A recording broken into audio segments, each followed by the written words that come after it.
ایک باپ اپنی بیٹی کو شادی سے کچھ گھنٹے قبل سمجھاتے ہوئے، دوستو یقین کیجئے کہ اگر یہ نصیحت ہم اپنی اپنی بیٹیوں کو کریں تو ان کا گھر ہمیشہ آباد رہے گا۔ باپ کہنے لگا، بیٹی یہاں تم نے جو کھایا پیا کبھی وہاں اس بات کا ذکر نہ کرنا کہ تم نے اپنے ماں باپ کے گھر اچھا کھایا تھا اور یہاں تمہیں اچھا کھانے کو نہیں مل رہا۔ بیٹی پیٹ میں جو چیز چلی جائے کچھ ہی گھنٹوں کے بعد اس کی لذت ختم ہو جاتی ہے اور یاد ہی نہیں رہتا کہ کب ہم نے کیا کھایا تھا۔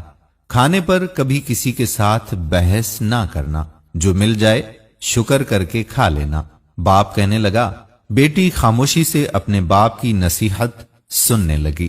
باپ نے بات کو آگے بڑھاتے ہوئے کہا، بیٹی جس طرح تم نے اس گھر کو اپنا سمجھ کر صرف اس گھر کی تعریفیں کی ہیں نا، اسی طرح اس گھر کو اپنا سمجھ کر اس گھر کی تعریفیں کرنا، کبھی برائی مت کرنا، بے شک اب وہی تمہارا اپنا گھر ہے۔ بیٹی اپنا سر ہلاتی رہی۔ باپ نے کہا، بیٹی تم نے ماسٹرز کیا ہے مگر اپنی پڑھائی کا رعب اپنے سسرال والوں پر مت استعمال کرنا۔ کبھی ان کو یہ نہ کہنا کہ میں آپ سے زیادہ جانتی ہوں، بے شک اپنے گھر کے معاملے میں وہ تم سے زیادہ جانتے ہیں، کیونکہ ہر گھر کے اپنے الگ الگ اصول ہوتے ہیں، اپنے الگ الگ معاملات ہوتے ہیں۔ بیٹی شوہر کو کبھی پیٹھ دے کر نہ سونا، کیونکہ اللہ پاک عورت کی اس حرکت سے ناراض ہوتا ہے۔ بیٹی روٹھنا اس حد تک کہ اگر تمہارا شوہر ایک دفعہ منانے کی کوشش کرے تو مان جانا، اور اگر وہ 1,00,000 دفعہ بھی نہ مانے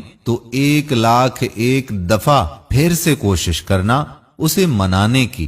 کبھی شوہر سے ایسی ڈیمانڈ مت کرنا جو اس کی حیثیت سے بڑھ کر ہو۔ اس کی مجبوریوں کا اچھی طرح سے احساس کرنا۔ جب تک سسرال والوں کے اصولوں کو سمجھ نہ جاؤ تب تک اگر کسی چیز کو استعمال کرنا ہو تو ان سے پوچھ کر ہی استعمال کرنا۔ بیٹی خاموشی سے اپنے باپ کی باتیں سنتی رہی۔ باپ کہنے لگا، بیٹی اس گھر کے سبھی افراد کا خیال ایسے رکھنا جیسے اس گھر کے افراد کا رکھتی تھی۔ میری یہ نصیحتیں اپنے دوپٹے سے باندھ لینا۔ شادی کے بعد نہ تو تمہارے سر سے دوپٹہ سرکنے پائے اور نہ ہی یہ نصیحتیں۔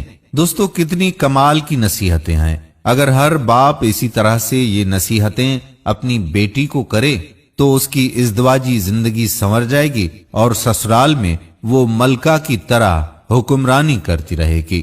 ہم دعا کرتے ہیں کہ اللہ تعالی تمام بیٹیوں کے نصیب اچھے فرمائے، آمین ثم آمین یا رب العالمین۔